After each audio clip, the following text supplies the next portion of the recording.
Hi, guys. Hi, Coach. Nice to meet you. And I will be presenting math and lacrosse. So math is all around us. Not only is math used in school, it's also used in our careers. For example, a career in sports. So I will be talking about math in lacrosse. And some math concepts I will be mentioning are Newton's first law, Newton's second law, angles, and measurements. And this is a photo of women's lacrosse. Basics. So lacrosse is a sport where a ball is thrown, caught, and carried. So the point of the game is to throw the ball into the opponent's goal, which causes you to score. So a team, they can run with the ball, or they could pass it to their teammate, or they can score into the goal. And usually there are 12 players, including the goalie, on the team. I'm going to show you a video so you can see what lacrosse is sort of like. So this is a game, it's the NCAA Women's Championship between Maryland and, this is women's lacrosse, between Maryland and North Carolina.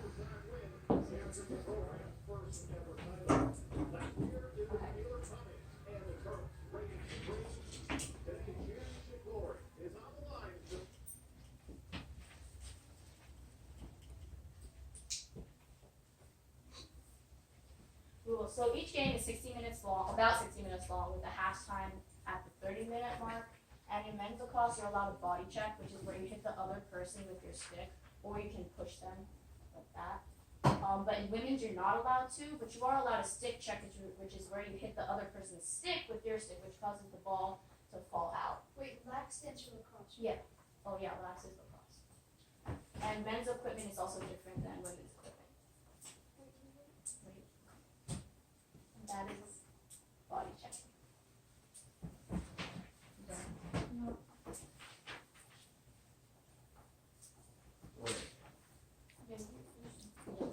No.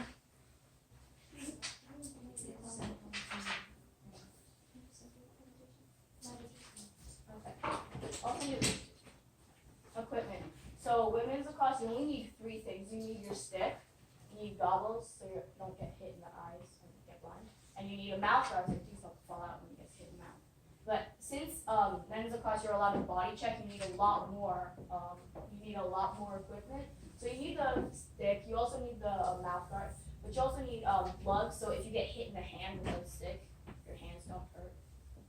You need a helmet, so if you slam your head on the ground, your head doesn't get a concussion. You don't get a concussion, and you need more padding around here and your leg, so you don't get hurt when you get slammed on the ground. The first math concept I will be talking about is angles.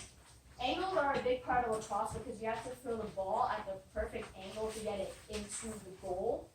When you throw the ball, the stick should be going backwards to forwards a little less than 180 degrees. And there's a shot called a bounce shot, which is where you throw the ball onto the ground, which creates an angle. Like that, or like Barbara Hurt. And when you hold the lacrosse stick, when you hold a lacrosse stick, there's an angle in your arms. So this is an example. Can you go back? Go back. Okay, this is an example of an angle in some people's arms. See there? The second math concept I will be talking about is Newton's laws. So Newton's first law, inertia, and Newton's second law, they are both used in lacrosse.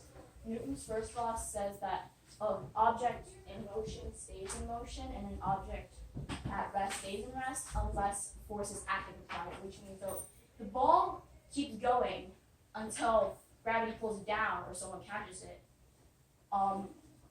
which is the force. Yeah.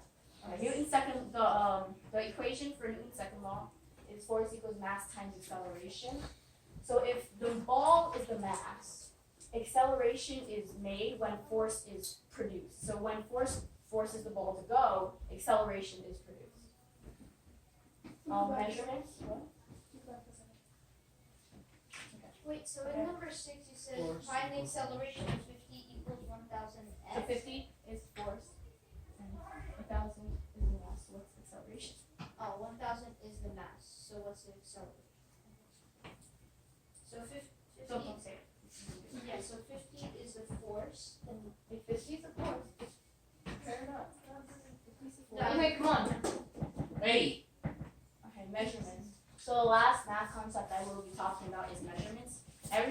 fields, everything in lacrosse has measurements. So the length, this is the field, this is an example of lacrosse field. It is around 100 to 140 yards, and the width is 60 to 70 yards. This is a standard lacrosse goal. So the goal is around 6 feet wide, 6 feet high, and 7 feet deep. There is always, if this is the goal, there is always an arc around the goal, which is called the crease. That is 8 feet. They measure 8 feet. So the crease is used. It's like the goalie's safety zone. So you cannot shoot the ball if you are in the crease. Otherwise, it's the other team's ball. And the length of the stick depends on your height. So if you're taller, you have a taller stick. If you're short, you have a short stick. Now it's time for Coach Ross to speak. Come on here. Okay. Very good.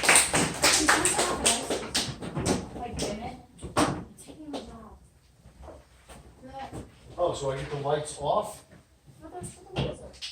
Oh, for the laser, we'll start there? Okay, Oh, great. Well, let me start there. I'll do the laser. Okay, so Just, turn on the lights you because. got me prematurely there. What I was going to say is it's very interesting, angles in sports, and in this sense, we're kind of anticipating what the next person is going to do or where the ball might end up. Does anyone play basketball here? Right. So let's just say this could be any goal. This could be a basketball hoop. This could be a lacrosse goal. This could be a hockey goal. If you have an offender coming down the ice, right, and you're a defender, you pretty much know you have to be in between him and the goal, right?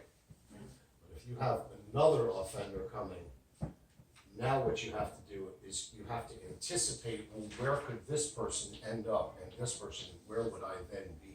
So if he's gonna bounce past to this person, you don't wanna overcover this person, because now you leave him wide open, right? So I hadn't really thought of it, but it's something that comes naturally as you play sports. Where you would stand is equidistant between them, so you have the quick ability to go both there and there within the same amount of time. You wouldn't want to overcover one person, because then you leave this person wide open. And the same thing goes for lacrosse or hockey or basketball, etc. So it's anticipating where your next move is going to be. So that's a functional use of anticipating angles in sports. And I'm glad that Maddie had asked me to come and speak, because it made me think of things I hadn't thought of before. But with that said, now we'll do a little bit with the laser. What I teach in lacrosse, and I teach this with a group called the Bayside Bombers. This is not affiliated with the school. So, and they have both boys and girls lacrosse. So if any of you are interested to play, you can just go ahead and inquire and come play. It's not something where you're required to have a certain amount of time. You can just play. But Maddie has been playing for, 4 years? And she's gotten quite good over the time. And she's also gotten much taller, as I can see. But something that I try to teach I'll say students at this point, is, especially when they're trying to shoot, right? Maybe you'd like to move over, young lady. Do this like this, okay, without trying to break anything. So if you're going to shoot on the goal, you really don't want to shoot directly at the goalie, such as like that. Like I'm giving the ball directly to Matt. You don't want to shoot directly. I need room. I know. I'll try to give you a little more. You want to go over there? Maybe it'll be easier for you. I see, because you have this table wall kind of cocked over here. Here, let's try it again. You wanna do it in the back? Well, Okay. we'll just be quick. Okay. So the other thing is so if you're going to shoot on the goal, right, the hardest way is after you hit the ball off of the ground and then come up, because then now again, you're anticipating an angle where the ball's gonna come down and it's gonna come up. And when you're on, let's say, ground, dirt or turf, as they call it, right, AstroTurf, the ball doesn't always bounce true. Like the angle coming in is the same trajectory that it will leave. So basically, you're hoping that not only with that, you'll have the goalie not read properly and the ball will go right by them. And that's what you're looking for. You don't want to shoot directly at the goalie in such a way. Did I put it behind there? Ball go. Sorry. How much worse could this get? That's okay. Anyway, maybe it's under. So, it's something to pay attention to. And this was one of our ideas Maddie had, was using the laser pointer. I hope she brought the right one. Boy, it's really dim, Maddie.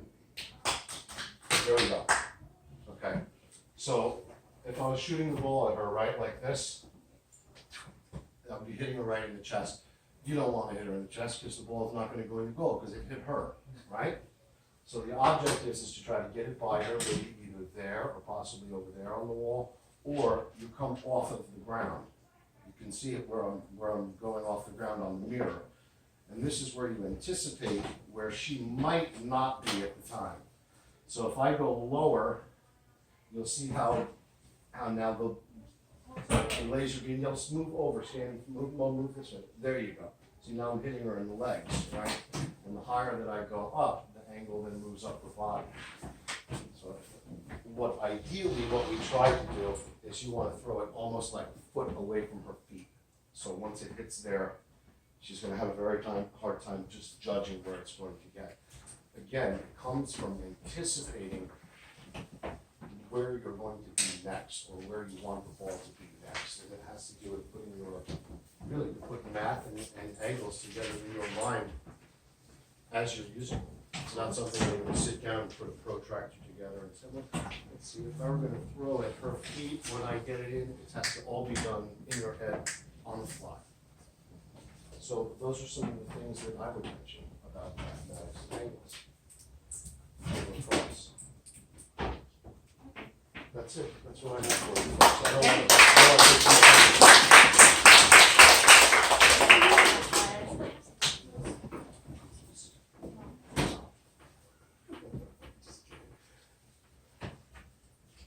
But again, it's called Bombers Lacrosse, and I have coached a couple of the kids that have come through here. Brad Siciliano and Sarah, I think is that her? Sarah's the sister, Ben. Yeah. Ben Siciliano. That is, oh, that's right, Yeah. Ben. The father is Brad. I got Yeah. to know him quite well, nice guy. Yeah. And he was very good at lacrosse.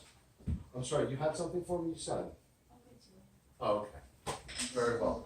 Well, guys, with that, I will let you all be. Enjoy your day. Thank you. Thank you, Coach. Stay in school.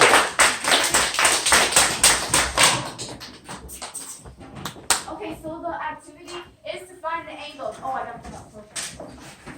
Good job, Maddie. Good job, Maddie. Thank you again, Maddie.